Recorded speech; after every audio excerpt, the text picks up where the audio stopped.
ब्रह्मांड ही सब कुछ है। समय, स्पेस और मैटर सब कुछ इसी में समाहित है।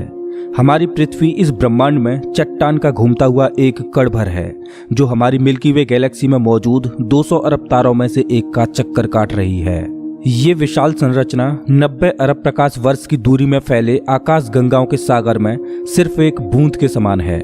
ये हमारा घर है, हमारी पृथ्वी, सुख सुविधाओं से भरपूर एक आरामदायक ग्रह। एक बार रोजमर्रा के कामों को छोड़ आसमान को देखिए, क्या दिखाई देता है।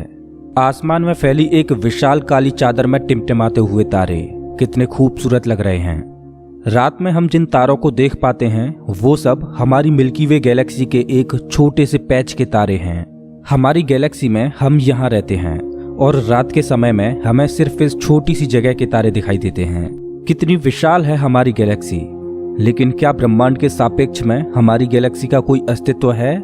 नमस्कार दोस्तों, मैं हूं श्याम तोमर। स्वागत करता हूं आपका इस एपिसोड में, जिसमें हम ब्रह्मांड के आखिरी छोर तक का सफर करेंगे। तो अपनी सीट बेल्ट बांध लीजिए, क्योंकि हमारा ये सफर बहुत ही रोमांचक और खतरों से भरा होने वाला है। तो चलिए पृथ्वी की सतह से उड़ान भरते हैं और ब्रह्मांड के आखिरी छोर की ओर चलते हैं। जैसे जैसे हम पृथ्वी की सतह से ऊपर उठते जा रहे हैं, वैसे वैसे हमें पृथ्वी की सतह ब्लू स्फीयर की तरह दिखने लगी है। यह है इंटरनेशनल स्पेस स्टेशन, इंसानों द्वारा स्पेस में बनाई गई सबसे बड़ी चीज। ये 27,580 किलोमीटर प्रति घंटे की रफ्तार से पृथ्वी के चक्कर काट रहा है, जो कि पृथ्वी की सतह से लगभग 400 किलोमीटर ऊपर है।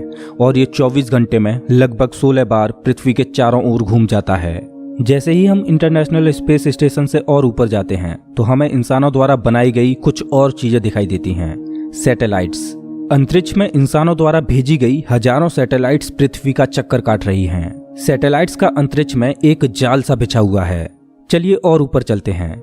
इतने ऊपर से पृथ्वी का नजारा तो देखिए, कितना खूबसूरत लग रहा है हमारा ये नीला ग्रह। हम पहुंच चुके हैं चांद के पास। हमसे पहले यहाँ पर 12 एस्ट्रोनॉट्स आ चुके हैं, जिनमें नील आर्मस्ट्रांग पहले व्यक्ति थे जो इसकी सतह पर उतरे थे, और उनके पैरों के निशान आज भी चांद की सतह पर देखे जा सकते हैं। चांद पर कोई वायुमंडल नहीं है, इस वजह से ये निशान सदियों तक ऐसे ही बने रहेंगे। हम अभी अपने घर से लगभग 4 लाख किलोमीटर दूर हैं और चंद्रमा से हमारा ग्रह कुछ इस तरह का दिखाई देता है। ऐसा लग रहा है जैसे अंतरिक्ष में एक ब्लू मार्बल रखी हो। चांद की सतह एक बैटल फील्ड की तरह लग रही है, जिसने पिछले अरबों सालों से कॉमेट्स और एस्ट्रॉइड्स की मार को झेला है। चांद का कोई वायुमंडल नहीं है जो कि कॉमेट्स या एस्ट्रॉइड्स को स्पेस में ही जला दे। सौभाग्य से हमारी पृथ्वी का वायुमंडल है जो हमें स्पेस से आने वाले खतरों से बचाता है। चलिए अंतरिक्ष में एक लंबी छलांग लगाते हैं। ये है हमारे सौर मंडल का सबसे चमकीला ग्रह वीनस। इसको पृथ्वी की छोटी बहन बोला जाता है, क्योंकि ये पृथ्वी की ही तरह रॉकी प्लैनेट है, जिसकी ग्रेविटी लगभग पृथ्वी के ही समान है। लेकिन ये ग्रह एक नर्क की तरह है, क्योंकि इस पर होती है भयंकर बारिश, पानी की नहीं बल्कि एसिड की। इसके एटमॉस्फेयर में जो बादल दिखाई दे रहे हैं वो सल्फ्यूरिक एसिड के हैं। हमारे सौरमंडल में सिर्फ वीनस ही एकमात्र ऐसा ग्रह है जिस पर सबसे ज्यादा ग्रीन हाउस इफेक्ट होता है। सूर्य की गर्मी इस पर आती तो है, लेकिन वापस नहीं जा पाती, जिस वजह से हीट इसके एटमॉस्फेयर के अंदर ट्रैप होकर रह जाती है।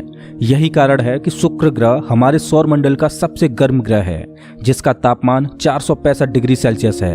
इसकी सतह पर काफी मात्रा में ज्वालामुखी मौजूद हैं, जो इस ग्रह को और ज्यादा खतरनाक बनाते हैं। इस एंग्री प्लैनेट पर कुछ भी सरवाइव नहीं कर सकता। चलिए अपनी जर्नी को और आगे बढ़ाते हैं। यह है सूर्य के सबसे पास मौजूद ग्रह मरकरी। इस ग्रह की धरती हमारे चंद्रमा जैसी नजर आती है, जिस पर बड़े बड़े गड्ढे मौजूद हैं। इस ग्रह के दिन और रात के टेम्परेचर में बहुत ज्यादा डिफरेंस है। रात के समय में इसका तापमान -170 डिग्री सेल्सियस पहुंच जाता है, तो दिन के समय में 400 डिग्री सेल्सियस को भी पार कर जाता है। चलिए आगे बढ़ते हैं। यह है हमारा भगवान। यही है जो अपनी ऊर्जा से पृथ्वी पर जीवन को चला रहा है। अगर ये ना होता तो हम ना होते। पृथ्वी से लगभग 150 मिलियन किलोमीटर दूर मौजूद ये तारा इतना बड़ा है कि इसमें लाखों पृथ्वियां समा जाएं। सूर्य इतना भारी है कि इसकी ग्रेविटी पूरे सोलर सिस्टम को कंट्रोल कर रही है। इससे निकलने वाली लपटें इतनी बड़ी होती हैं कि सूर्य की सतह से हजारों किलोमीटर ऊपर तक चली जाती हैं। चलिए अपनी यात्रा को आगे बढ़ाते हैं। यह है पृथ्वी का सबसे नजदीकी ग्रह मंगल। इसकी धरती लाल है, इस वजह से इसे लाल ग्रह भी बोला जाता है। वैज्ञानिक मंगल ग्रह के बारे में जानने के लिए बड़े ही उत्सुक हैं, क्योंकि वैज्ञानिक कहीं ना कहीं ये अनुमान लगाते हैं कि मंगल ग्रह हमारा पास्ट है। वैज्ञानिक मानते हैं कि अतीत में मंगल की धरती पर जीवन फला फूला होगा। मंगल की धरती पर भी सागर मौजूद थे, नदियां मौजूद थीं, इसका खुद का एक एटमॉस्फेयर था। लेकिन आज ये ग्रह वीरान और बंजर पड़ा है। आज वैज्ञानिक इस ग्रह पर सूक्ष्म रूप में ही सही बैक्टीरिया के रूप में जीवन खोजने में जुटे हैं और वैज्ञानिक इस ग्रह पर भविष्य में बस्तियां बसाने की सोच रहे हैं। अगर हम मंगल पर आए हैं तो हम इसे कैसे मिस कर सकते हैं। यह है ओलंपस मॉन्स, एक प्राचीन ज्वालामुखी। मंगल की धरती पर ज्वालामुखी से बना ये पहाड़ पृथ्वी की सबसे ऊंची चोटी माउंट एवरेस्ट से भी लगभग 3 गुना ऊंचा है और ये हमारे सोलर सिस्टम की सबसे ऊंची चोटी है। अगर मंगल की धरती से हम अपने ग्रह पृथ्वी को देखें तो ये कुछ इस तरह की दिखाई देती है। अब आगे की यात्रा थोड़ी सी डरावनी होने वाली है, क्योंकि अब हम एस्ट्रॉयड बेल्ट में प्रवेश कर रहे हैं, जो कि मंगल और बृहस्पति ग्रह के बीच मौजूद है। इसमें मौजूद हैं बड़ी बड़ी और विशालकाय चट्टानें, जो कि सूर्य के चारों ओर घूम रही हैं। इस एस्ट्रॉयड बेल्ट में इतनी बड़ी बड़ी चट्टानें मौजूद हैं कि अगर ये सब आपस में मर्ज हो जाएं, तो इनसे एक बड़े ग्रह का निर्माण हो सकता है। इस बेल्ट में इतने बड़े बड़े एस्ट्रॉयड्स मौजूद हैं कि इन पर एक बड़ा शहर बसाया जा सके। जैसा कि हम जानते हैं कि 4.5 बिलियन साल पहले हमारे सौर मंडल में ग्रह बने, लेकिन एस्ट्रॉयड बेल्ट में मौजूद ये मलबा जैसा का तैसा रह गया। एस्ट्रॉयड बेल्ट में मौजूद मलबा एक प्लैनेट बन सकता था, लेकिन एक बड़ी शक्ति ने इस मलबे को प्लैनेट नहीं बनने दिया, और वो शक्ति थी जुपिटर। जुपिटर की हाई ग्रेविटी ने एस्ट्रॉयड बेल्ट के एस्ट्रॉयड्स को प्लैनेट नहीं बनने दिया। जुपिटर हमारे सोलर सिस्टम का सबसे बड़ा प्लैनेट है और इसके ढेर सारे चंद्रमा हैं। ये इतना बड़ा है कि हमारे सोलर सिस्टम के अन्य सभी प्लैनेट्स को मिलाकर भी इतना बड़ा ग्रह नहीं बनाया जा सकता। ये है जुपिटर का ग्रेट रेड स्पॉट। ये लाल धब्बा जुपिटर की सतह पर सदियों से चला आ रहा है। ये एक विशाल तूफान है। ये रेड स्पॉट इतना बड़ा है कि इसमें 3 पृथ्वियां आ जाएं। जुपिटर एक गैसीय प्लैनेट है, इस वजह से इसकी सतह पृथ्वी की तरह ठोस नहीं है। अगर आप जुपिटर की सतह पर उतरे तो आप इसकी सतह पर खड़े नहीं हो सकते, बल्कि सीधे इसके अंदर चले जाओगे। जुपिटर जितना वायलेंट और विनाशकारी है, वहीं इसके चंद्रमा जीवन के पनपने के लिए आइडियल साबित होते हैं। जुपिटर के दर्जनों चंद्रमाओं में से एक है यूरोपा, जो कि पूरी तरह बर्फ की मोटी चादर से ढका हुआ है। वैज्ञानिक मानते हैं कि यूरोपा की सतह पर जमी हुई बर्फ के नीचे पानी तरल रूप में मौजूद है। इस पर पानी का तरल रूप में होना जीवन के होने की संभावनाओं को बढ़ा देता है। हमारे सोलर सिस्टम में बृहस्पति ग्रह के चंद्रमा यूरोपा पर वैज्ञानिक जीवन होने की प्रबल संभावनाएं जताते हैं। हमारा अगला पड़ाव है हमारे सौर मंडल का सबसे खूबसूरत प्लैनेट सैटर्न। शनि ग्रह के छल्ले इसकी सुंदरता में 4 चांद लगाते हैं, जो कि इसकी सतह से लाखों किलोमीटर ऊपर तक फैले हैं। शनि ग्रह को अपने सोलर सिस्टम का ताज माना जाता है। ये है शनि ग्रह का एक चंद्रमा टाइटन। इसका खुद का एक एटमॉस्फेयर है, इस पर हवा है, बारिश होती है, यहाँ तक कि इस पर ऋतुएं भी बदलती हैं। इस पर नदियाँ और सागर मौजूद हैं। ये चंद्रमा देखने में लगभग पृथ्वी की ही तरह है, लेकिन इस पर जो नदियाँ और सागर हैं वो पानी के नहीं बल्कि लिक्विड नेचुरल गैस के हैं। अगर हम किसी भी तरह इस नेचुरल गैस को पृथ्वी पर ला पाएं तो ये इतनी ज्यादा है कि हजारों सालों तक ये हमारे शहरों को रोशन कर सकती है। वैज्ञानिक अनुमान लगाते हैं कि अरबों साल बाद जब सूर्य गर्माने लगेगा और एक रेड जाइंट बन जाएगा, तब टाइटन हैबिटेबल जोन में होगा। उस समय टाइटन पर पृथ्वी जैसी परिस्थितियां मौजूद होंगी। इस वजह से वैज्ञानिक टाइटन को भविष्य की पृथ्वी मानते हैं। अभी हम अपने घर से इतने दूर आ चुके हैं कि यहाँ से हमारी पृथ्वी एक डॉट की तरह दिखाई देती है। अब जैसे जैसे हम अंतरिक्ष की गहराई में और आगे बढ़ते जाएंगे, वैसे वैसे पृथ्वी हमारी आंखों से ओझल होती जाएगी। हमारा अगला पड़ाव है यूरेनस। प्राचीन समय में यूरेनस और नेपच्यून के बारे में कोई भी जानकारी नहीं थी, जब तक कि टेलीस्कोप का आविष्कार नहीं हुआ। हमारी सौर व्यवस्था का सबसे आखिरी प्लैनेट है नेपच्यून। हमारा सोलर सिस्टम बहुत बहुत बड़ा है, लेकिन नेपच्यून के बाद भी हमारा सोलर सिस्टम खत्म नहीं हो जाता। अपने सोलर सिस्टम की गहराई में हम आगे बढ़ते हैं तो हम पहुंच जाते हैं कुइपर बेल्ट में, जो पिछली एस्ट्रॉयड बेल्ट से 20 गुना चौड़ी और 200 गुना ज्यादा फैली है। ग्रहों की लिस्ट से बेदखल किया जाने वाला प्लूटो भी इसी कुइपर बेल्ट का सदस्य है। कुइपर बेल्ट में एस्ट्रॉयड बेल्ट से भी ज्यादा बड़े बड़े ऑब्जेक्ट्स मौजूद हैं, जिनकी खुद की ग्रेविटी की वजह से इनके चंद्रमा भी हैं। चलिए कुइपर बेल्ट को पार करके आगे चलते हैं। हमारी पृथ्वी से 13 बिलियन किलोमीटर दूर ये है सूर्य से सबसे दूर मौजूद ऑब्जेक्ट सेडना। ये एक बौना ग्रह है जो एक ऐसा स्पेस ऑब्जेक्ट है जो सबसे दूर सूर्य की परिक्रमा कर रहा है। इसकी खोज 2003 में हुई थी।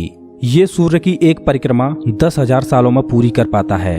चलिए अब अपने सोलर सिस्टम से बाहर का रुख करते हैं। अभी हम इंटरस्टेलर स्पेस में प्रवेश कर चुके हैं। देखिए अंतरिक्ष की गहराई में ये क्या ट्रेवल कर रहा है। ओह, ये तो वॉयेजर 1 स्पेसक्राफ्ट है। यही तो इकलौता स्पेसक्राफ्ट है जो कि इंसानों द्वारा बनाई गई सबसे दूर मौजूद चीज है। ये पृथ्वी से अब तक 19 अरब किलोमीटर दूर जा चुका है। इस स्पेसक्राफ्ट ने अंतरिक्ष के काफी सवालों से पर्दा उठाया है। ये बंदूक से निकली बुलेट से भी 20 गुना तेज ट्रेवल कर रहा है। चलिए अपनी यात्रा को और आगे बढ़ाते हैं।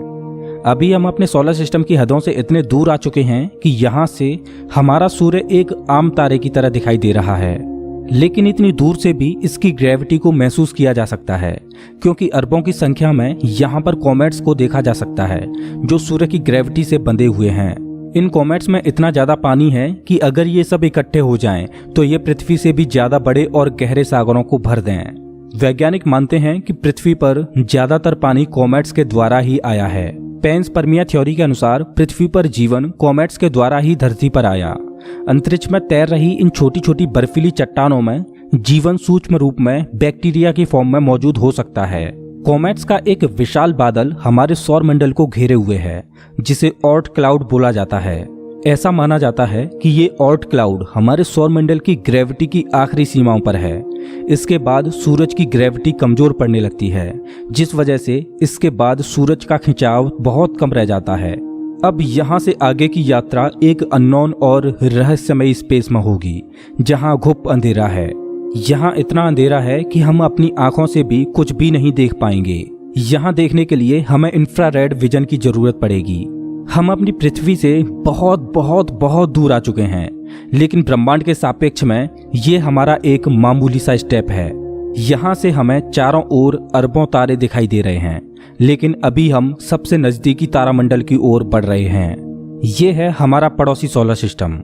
ये हमसे इतना दूर है कि हमारे सूर्य के प्रकाश को इस तारामंडल तक पहुंचने में 4.3 सालों का वक्त लगता है। इस तारामंडल का नाम है अल्फा सेंटोरी। इस तारामंडल में 3 तारों का समूह है, जिनमें अल्फा सेंटोरी ए और अल्फा सेंटोरी बी तारे आपस में बाइनरी स्टार सिस्टम के तहत जुड़े हुए हैं। इस तारामंडल में प्रॉक्सिमा सेंटोरी बी नामक ग्रह मौजूद है, जो पृथ्वी की ही तरह हैबिटेबल जोन में है और इस ग्रह पर एलियन लाइफ मौजूद हो सकती है। चलिए अपनी यात्रा को आगे बढ़ाते हैं।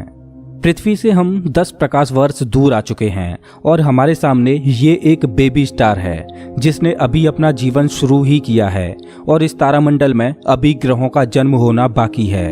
हो सकता है कि इस तारामंडल में किसी ऐसे ग्रह का जन्म हो जाए जो हमारी पृथ्वी की ही तरह जीवन को धारण करने योग्य हो, लेकिन अभी इसमें अरबों सालों का वक्त लगेगा। अपनी यात्रा को आगे बढ़ाते हैं। अभी हम पृथ्वी से 20 प्रकाश वर्ष दूर आ चुके हैं और अभी हम ऐसे तारामंडल से होकर गुजर रहे हैं जिसका जन्म हमारे सोलर सिस्टम के साथ ही हुआ था।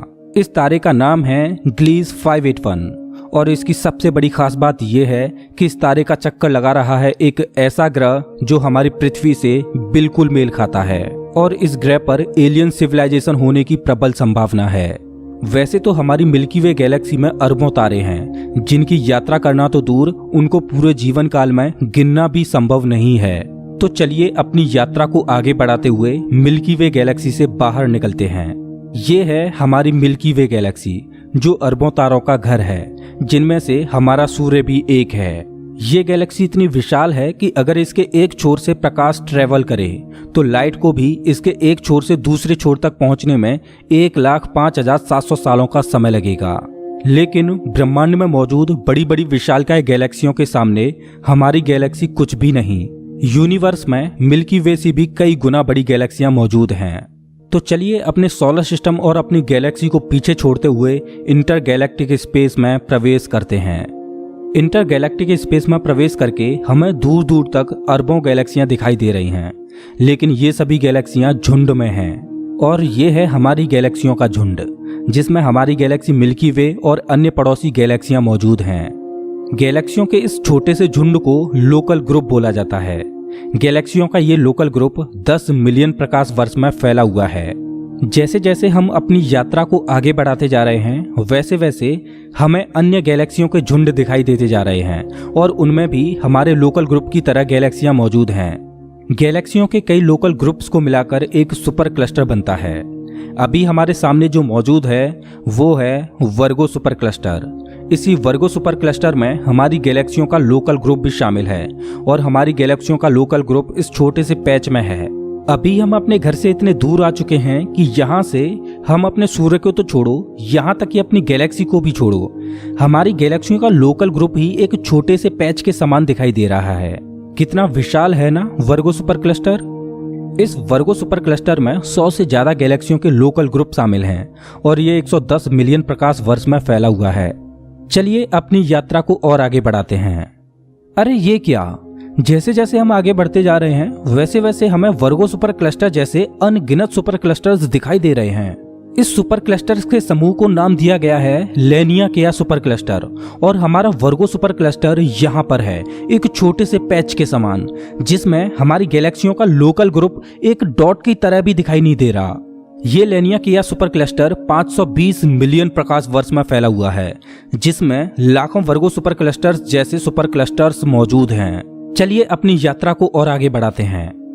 जैसे जैसे हम आगे बढ़ते जा रहे हैं वैसे वैसे लेनिया सुपर क्लस्टर भी छोटा होता जा रहा है और इतनी दूर से देखने पर लेनिया सुपर क्लस्टर भी एक छोटे से पैच की तरह दिखाई दे रहा है।